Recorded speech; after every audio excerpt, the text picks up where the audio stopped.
राज्यपाल ने पूर्व मुख्यमंत्री से की भेंट। राज्यपाल ने शांता कुमार का जाना हालचाल। कई महत्वपूर्ण मुद्दों पर किया विचार विमर्श।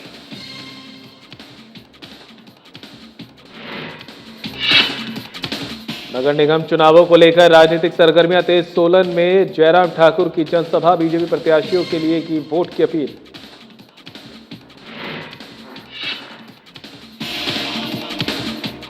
मंत्री विक्रमादित्य सिंह ने आयोजित की पीसी मंडी को करोड़ों रुपए के विकास कार्यों की मिली मंजूरी। शिवधाम के लिए 15 करोड़ से बनेगा एस्केलेटर। सुजानपुर वार्ड में विकास कार्यों की कमी। विकास कार्य नहीं होने पर लोगों में आक्रोश। निर्दलीय प्रत्याशी ने क्षेत्र का किया दौरा।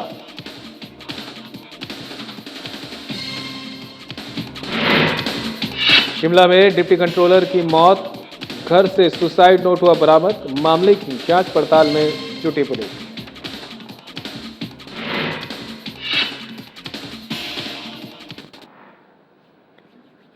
नमस्कार, बुलेटिन लेकर मैं हूं आपके साथ संदीप निरंजन सरकार। खबरों का रुख कर लेते हैं। राज्यपाल कविंद्र गुप्ता ने आज कांगड़ा जिले के पालमपुर में वरिष्ठ बीजेपी नेता एवं हिमाचल प्रदेश के पूर्व मुख्यमंत्री शांता कुमार के आवास पर उनसे शिष्टाचार भेंट की।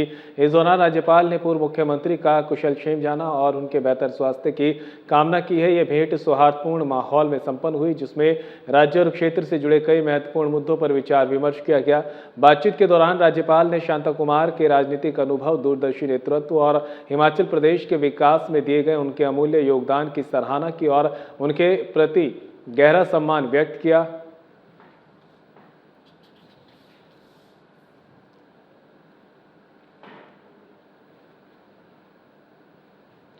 सोलन में नगर निगम चुनावों को लेकर राजनीतिक सरगर्मियां तेज हो गई है। नेता प्रतिपक्ष जयराम ठाकुर आज सोलन पहुंचे, जहां उन्होंने गंज बाजार में आयोजित विशाल जनसभा को संबोधित किया और बीजेपी प्रत्याशी के पक्ष में मतदान करने की अपील की है। जनसभा को संबोधित करते हुए उन्होंने कहा कि सोलन शहर तेजी से विकास कर रहा है और पूरे हिमाचल में विकास की दृष्टि से अग्रणी है, लेकिन सीमित संसाधनों और वर्तमान व्यवस्था की कमियों के कारण अपेक्षित विकास नहीं हो पा रहा है। उन्होंने कहा कि नगर निगम का गठन शहरवासियों को बेहतर सुविधाएं देने के उद्देश्य से किया गया था, लेकिन वर्तमान में सोलन पानी की समस्या और कूड़े की गंभीर स्थिति से जूझ रहा है। जयराम ठाकुर ने आरोप लगाया कि वर्तमान सरकार और नगर निगम इन समस्याओं के समाधान में विफल रहे हैं। उन्होंने कहा कि बीजेपी हमेशा विकास और जनहित की राजनीति करती आई है और बीजेपी की जीत से सोलन में विकास कार्यों को नई गति मिलेगी। उन्होंने ये भी कहा कि नगर निगम चुनावों के परिणाम प्रदेश सरकार को स्पष्ट संदेश देंगे कि जनता व्यवस्था और झूठे वादों से तंग आ चुकी है। जनसभा में बड़ी संख्या में बीजेपी कार्यकर्ता और स्थानीय लोग उपस्थित रहे।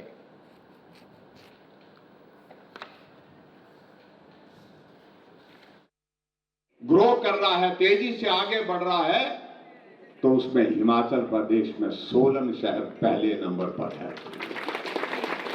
चाहे वो इंफ्रास्ट्रक्चर की बात है, चाहे वो पॉपुलेशन की बात है, चाहे वो दूसरी चीजों की बात है। तो हमने कहा कि आपकी बात सत्य है। अगर शहर बढ़ रहा है, शहर बड़ा हो रहा है, शहर में जनसंख्या भी बढ़ गई है, ऐसे में यहां सुविधाओं को भी बढ़ाना होगा। अगर सुविधाएं बढ़ाने की अगर बात आती है तो हिमाचल प्रदेश की सरकार के पास सीमित साधन है। अगर शहर के विकास के लिए अगर हम काम करने की बात सोचें तो हमें केंद्र सरकार से सहयोग तब मिल पाएगा जब हम इसको कॉर्पोरेशन बनाएंगे। आपके विकास के लिए, आपके सपनों को, आपकी सुविधाओं को साकार करने के लिए ये शिमला की, ये आपकी सोलन की कॉर्पोरेशन हमने यहां पर बनाई। जब शोर पड़ा कि सोलन में कॉर्पोरेशन बन रही है, नगर निगम बन रही है, हमारे मंडी वाले भी आ गए। कहा कि हमने क्या बिगाड़ा। मंजिल दूर रह जाए तो आदमी को दिल को तसल्ली देने के लिए होता कि फासला रह गया, बड़ा फासला रह गया, नहीं हो सकता था, लेकिन इतने करीब पहुंच करके छोड़ दी, इसका दर्द ज्यादा हुआ है। लोक निर्माण एवं शहरी विकास मंत्री विक्रमादित्य सिंह ने कहा कि नगर निगम मंडी के विकास के लिए केंद्र सरकार की शहरी चुनौती योजना के तहत 180 करोड़ रुपए की राशि स्वीकृत की गई है। ये जानकारी उन्होंने मंडी में नगर निगम चुनाव प्रचार के दौरान आयोजित पत्रकार वार्ता में दी। उन्होंने बताया कि हाल ही में केंद्र सरकार ने प्रदेश के लिए इस योजना के तहत कुल 1200 करोड़ रुपए की स्वीकृति दी है, जिसमें से 180 करोड़ रुपए मंडी नगर निगम के विकास कार्यों पर खर्च किए जाएंगे। इसके तहत इंदिरा मार्केट की सीवरेज और ड्रेनेज व्यवस्था का रिवाइटलाइजेशन और रिवेपिंग, पंचवक्त्र मंदिर के पास ब्यास नदी तक घाट निर्माण और बस स्टैंड का सौंदर्यीकरण प्रमुख कार्यों में शामिल है। उन्होंने कहा कि चुनाव के बाद गठित होने वाली नई नगर निगम में इन कार्यों को तुरंत शुरू किया जाएगा। इसके अलावा शिवधाम परियोजना के लिए 15 करोड़ रुपए से एस्केलेटर या एलिवेटर निर्माण की योजना भी तैयार की गई है, जिसकी संचालन की संभावनाओं का अध्ययन किया जा रहा है। इसी दौरान उन्होंने बीजेपी पर निशाना साधते हुए कहा कि उनकी सरकार विकास कार्यों के नाम पर जनता के बीच जा रही है, जबकि विपक्ष राजनीति कर रहा है।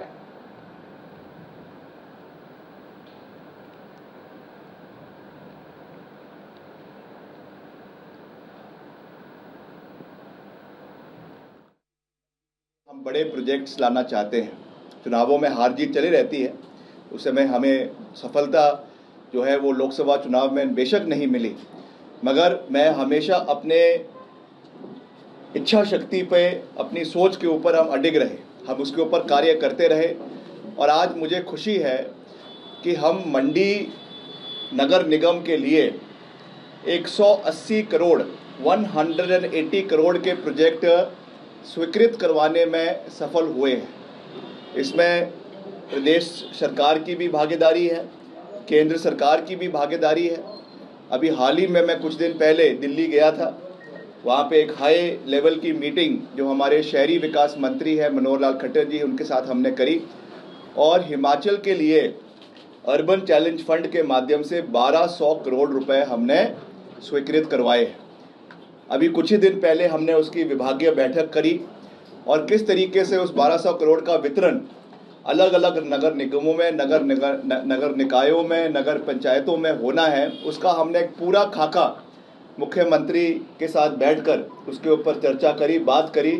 और मुझे ये कहते हुए खुशी है, और मैं जो भी बात कह रहा हूँ आंकड़ों के ऊपर कह रहा हूँ, जो भी बात कह रहा हूँ फिगर्स के ऊपर कह रहा हूँ, जो भी बात कह रहा हूँ सैंक्शंस के ऊपर कह रहा हूँ कि मंडी नगर निगम के लिए 180 करोड़ रुपए के प्रोजेक्ट्स हम स्वीकृत करवाने में सफल हुए हैं। और जैसे ही ये हमारा चुनाव की प्रक्रिया ख़त्म होगी और सभी देवी देवताओं के आशीर्वाद के साथ, जनता की प्रबुद्ध आशीर्वाद के साथ मंडी में इतिहास रचेगा। मंडी में नगर निगम जो है वो कांग्रेस पार्टी की बनेगी। इसके बाद हम यूथ स्तर के ऊपर इन सब चीज़ों के ऊपर कार्रवाई शुरू करेंगे। सुजानपुर नगर परिषद में चुनाव से पहले विकास कार्यों की कमी को लेकर लोगों में नाराजगी देखने को मिल रही है। शहर के वार्ड नंबर 2 स्थित हरिजन बस्ती के दर्जनों घरों में बुनियादी सुविधाओं का अभाव होने से स्थानीय लोग परेशान हैं। लोगों का कहना है कि पिछले कई वर्षों से इस वार्ड की लगातार अनदेखी की जा रही है। 3 साल पहले आपदा से प्रभावित हुए घरों के सामने डंगे न बनने के कारण हर समय खतरा बना हुआ है। वार्ड के लोग नारकीय जीवन जीने को मजबूर हैं और हर चुनाव से पहले केवल आश्वासन ही दिया जाता रहा है। पुलिस थाने के पास स्थित 3 घरों के सामने भी डंगे न बनने से लोगों में भय का माहौल है। वहीं नाले के किनारे बसे परिवारों ने बताया कि बरसात के मौसम में स्थिति और भी गंभीर हो जाती है और घरों के बह जाने का खतरा बना रहता है। स्थानीय लोगों ने उम्मीद जताई है कि इस बार नगर परिषद में ऐसे जनप्रतिनिधि चुने जाएंगे जो उनकी समस्याओं का समाधान करेंगे। इसी बीच वार्ड से निर्दलीय प्रत्याशी मनीष कुमार गुप्ता ने क्षेत्र का दौरा कर लोगों की समस्याएं सुनी और आश्वासन दिया कि प्राथमिकता के आधार पर विकास कार्य कराए जाएंगे।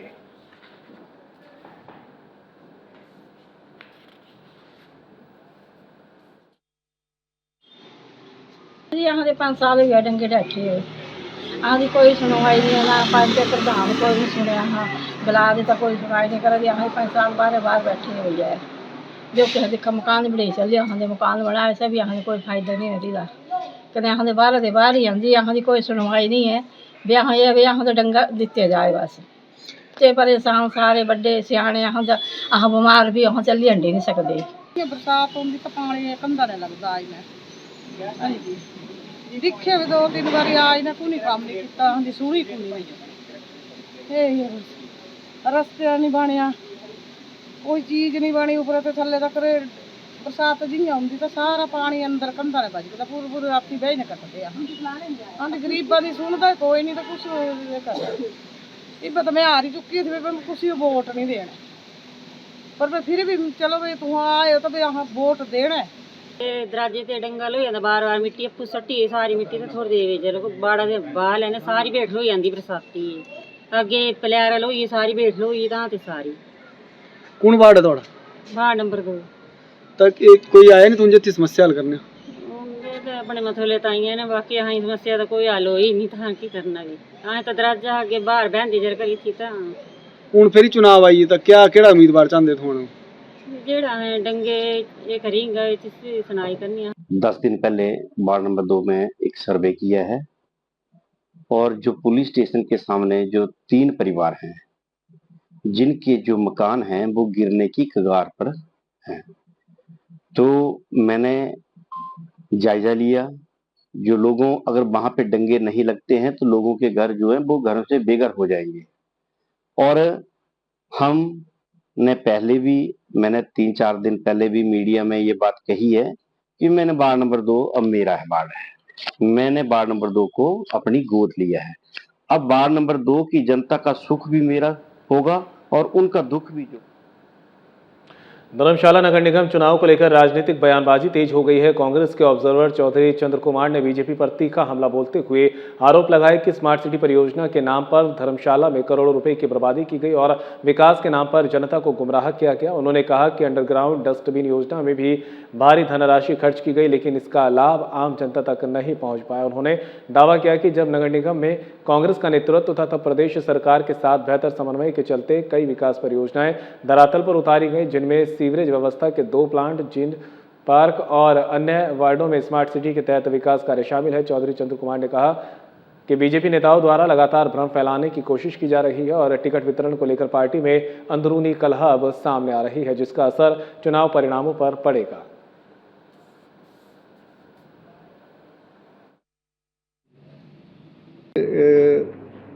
काफ़ी समय तक जो है ये जो हमारी धर्मशाला की म्यूनसिपल कॉरपोरेशंस है वो कांग्रेस पार्टी ने जो है वो काफ़ी देर तक जो है इसके जो मेयर्स रहे हैं, बीच में कुछ परिवर्तन जो है वो आया जिसमें भारतीय जनता पार्टी जो है उसके भी मेयर रहे हैं, डिप्टी मेयर्स रहे हैं, काउंसलर्स रहे हैं।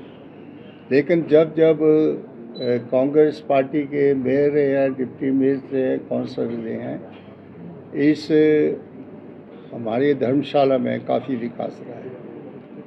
और उस विकास के साथ साथ जो पिछली मरतबा कांग्रेस पार्टी की सरकार थी तो बहुत बड़ा प्रोजेक्ट स्मार्ट सिटी का जो है वो भी धर्मशाला को सैंक्शन किया गया।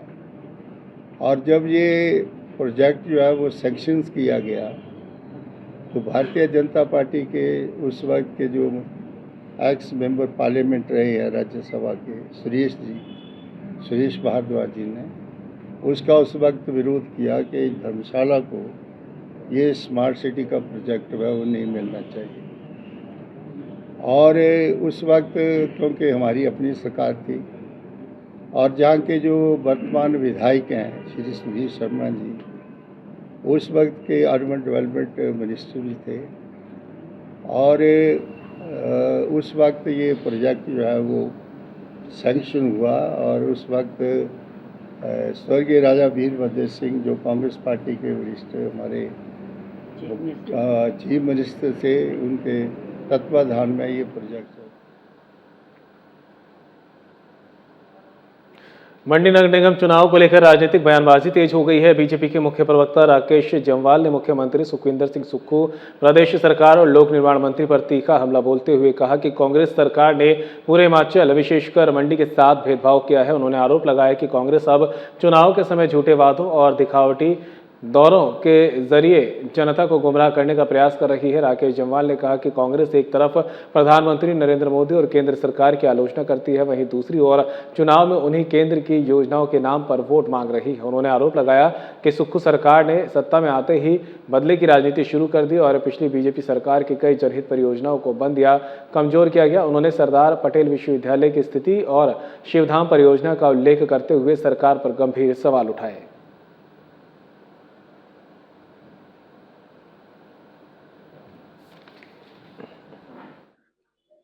जब जब चुनाव आते हैं तो कांग्रेस के नेताओं को मंडी की याद आती है।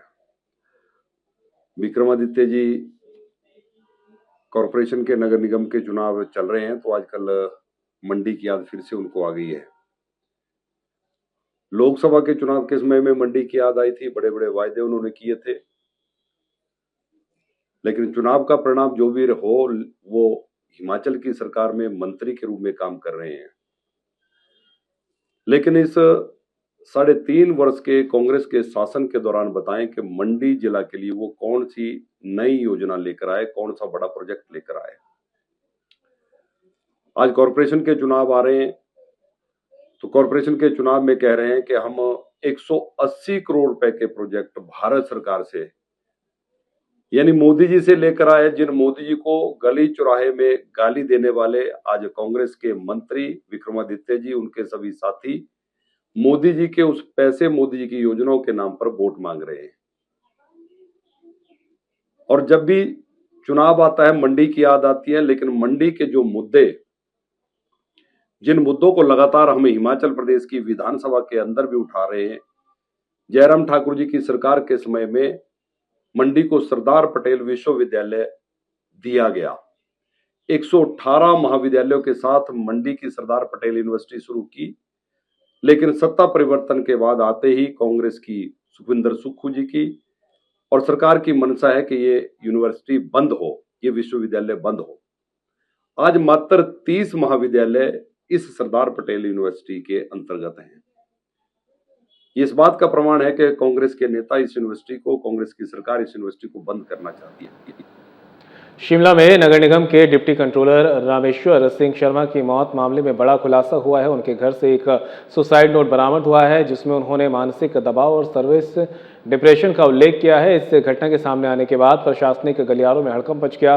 जानकारी के अनुसार रामेश्वर सिंह शर्मा 8 मई 2026 को सुबह करीब 10 बजे ऑफिस पहुंचे थे, लेकिन 10:20 पर छुट्टी लेकर घर चले गए। इसके बाद वे अपने घर में फंदे से लटके पाए गए। पुलिस पूरे घटनाक्रम की कड़ियों को जोड़ने में जुट गई है। मृतक का postmortem Indira Gandhi medical college एवं अस्पताल में किया गया, जिसमें फांसी लगने से मौत की पुष्टि हुई है और शरीर पर किसी प्रकार के चोट के निशान नहीं पाए गए हैं। वहीं परिजनों ने मामले में कोई सवाल खड़े करते हुए निष्पक्ष जांच की मांग की है। परिवार ने ऑफिस में कथित लॉबिंग और मानसिक दबाव को घटना की वजह बताया है।